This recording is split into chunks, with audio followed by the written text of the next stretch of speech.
Buen día, compañeros y profesor. Nosotros somos el equipo conformado por mi compañera Andrea Lisbeth, Mariana Guadalupe, Juan Antonio, servidor José Carlos, con el tema de osteoartritis, un tema muy importante y fundamental dentro de la clínica de reumatología y rehabilitación. Y pues bueno, impartida por nuestro doctor Carlos Alberto Fermín Contreras. Comencemos. Bien, dentro de la definición de la enfermedad, encontramos que también puede ser conocida de diferentes maneras, tales como artrosis, artropatía degenerativa y la osteoartritis. Este se va a caracterizar por un dolor y deterioro funcional, y la forma más frecuente de artritis va a ser esta.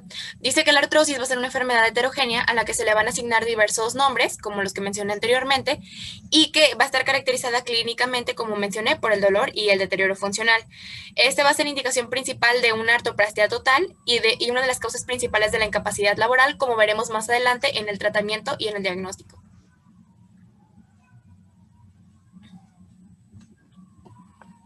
Bueno, dentro de la definición hay algo muy importante, un punto clave aquí, es poder distinguir una artrosis verdadera de la degeneración estructural asintomática de las articulaciones.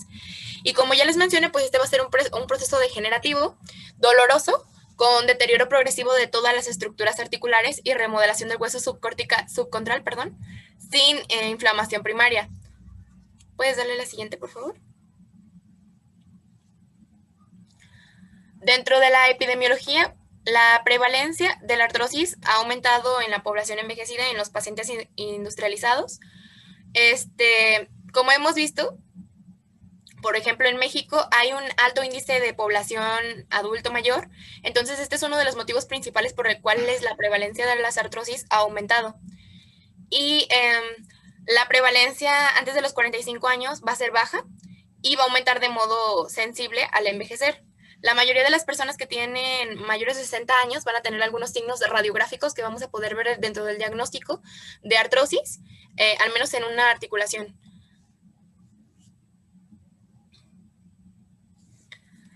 Bueno, sin embargo, un número considerable de personas van a presentar cambios radiográficos, aunque a veces van a permanecer de manera asintomáticas. Como dije, pueden tenerlo en alguna articulación sin necesariamente sea una manifestación clínica importante que ellos refieran a la hora de acudir a consulta. Y bueno, en algunos estudios la artrosis se va a definir a menudo radiográficamente por tres cosas principales. El primero es la presencia de los osteofitos, el segundo es el pinzamiento del espacio articular y el tercero es la esclerosis subcontral.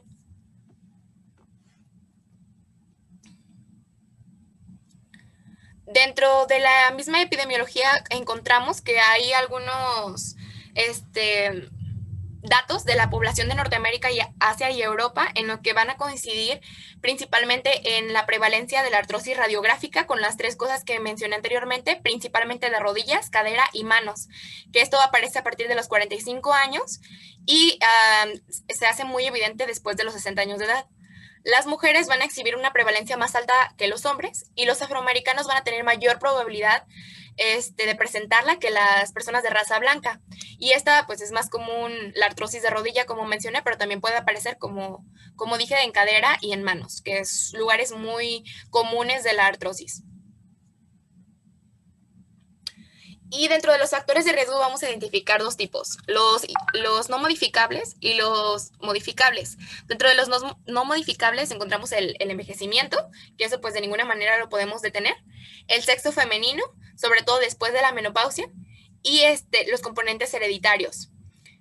En los modificables podemos encontrar la obesidad, actividades laborales y estilo de vida que impliquen algunos traumatismos repetidos o cargas excesivas. Hay diversos trabajos, ya sea como de oficina o donde se someten a carga continua, que no tienen la postura o los movimientos adecuados. Entonces esto puede ser una causa principal para que se desarrolle la artrosis.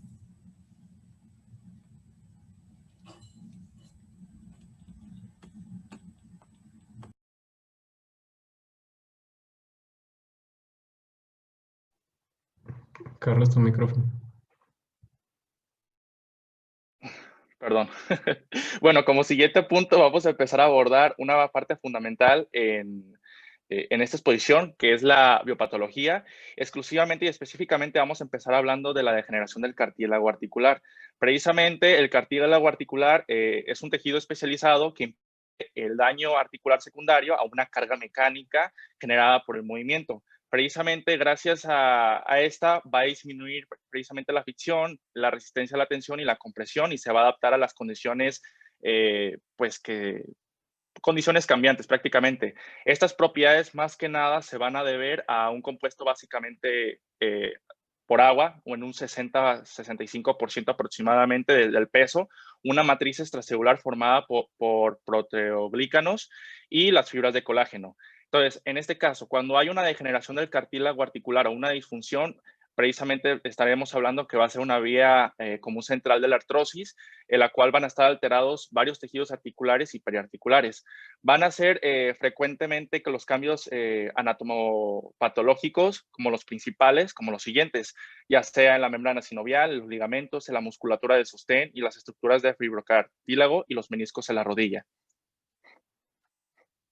Ahora, es muy importante que nosotros recalquemos que a diferencia de la artritis autoinmunitarias, las artrosis no afectan a los órganos extraarticulares. Sin embargo, este dolor artrósico crónico va a implicar tanto en el sistema nervioso central como en el periférico y la incapacidad relacionada con la artrosis, el cual va a ser un determinante en el deterioro del estado general de la salud física y mental del paciente y de la movilidad del mismo. Ahora, hablando un poco más acerca del cartílago, pues bueno, precisamente este rasgo va a tener un rasgo distintivo de la artrosis, el cual va a ser el deterioro progresivo del cartílago articular. Estos cambios van a empezar con un edema en la matriz, un avance en las fases de rugosidad de la superficie, agrietamiento, fibrilaciones, y es que la gran cantidad de agua presente en el cartílago pues va a tener diferentes funciones, tanto funcionales como importantes.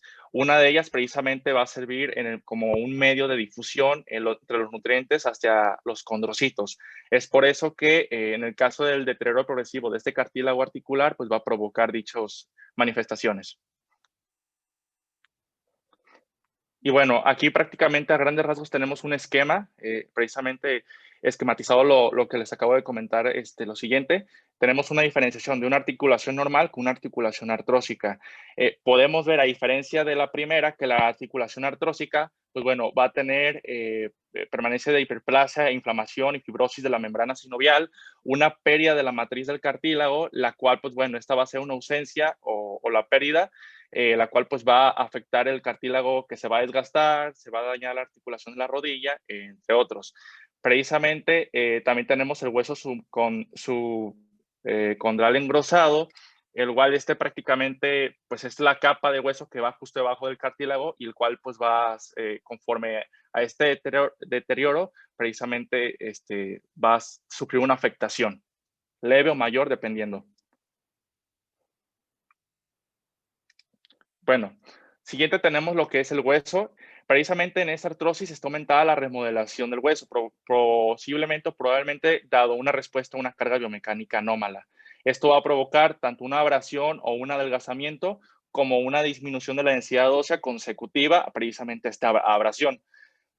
Esta va a conducir a la formación de quistes subcondrales y precisamente va a ser un factor de progreso de esclerosis subcondral cuando la formación exceda la reabsorción ósea. De ahí tenemos la membrana sinovial.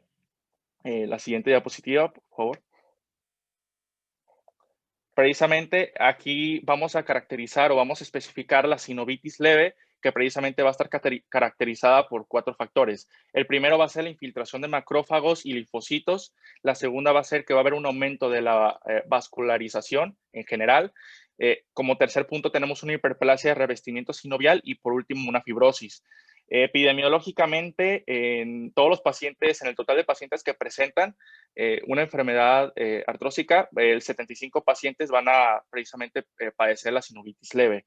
Es muy probable que esta reacción sinovial sea una respuesta secundaria y no primaria a estos estímulos o los productos de esta degradación molecular presentes precisamente en esta afectación artrósica.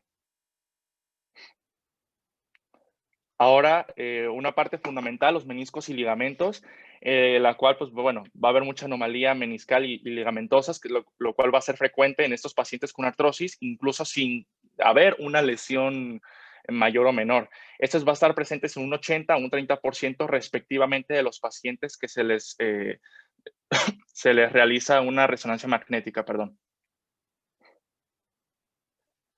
Ahora, abordando un poco más el sistema nervioso central y periférico, pues bueno, vamos a tener que en este caso los pacientes con artrosis van a presentar signos de sensibilización del sistema nervioso central y periférico en forma de hiperalgesia y alodinia. Esto va a estar implicado más que nada en factores de crecimiento en las vías del dolor muscular en la artrosis. Ahora, hay algunos factores patógenos que son muy importantes mencionar, ya que también van a ser de alguna manera consecuencias o factores de riesgo para ello. Precisamente como la biomecánica, pues bueno, esta va a favorecer la activación de los condrocitos y una remodelación ósea. Entre las causas desencadenantes precisamente de esta, va a haber una lesión articular, una displasia congénita, puede haber desalineación e inestabilidad articular o regulación neuromuscular anómala. Precisamente estos son los factores de riesgo principales en la enfermedad artrósica.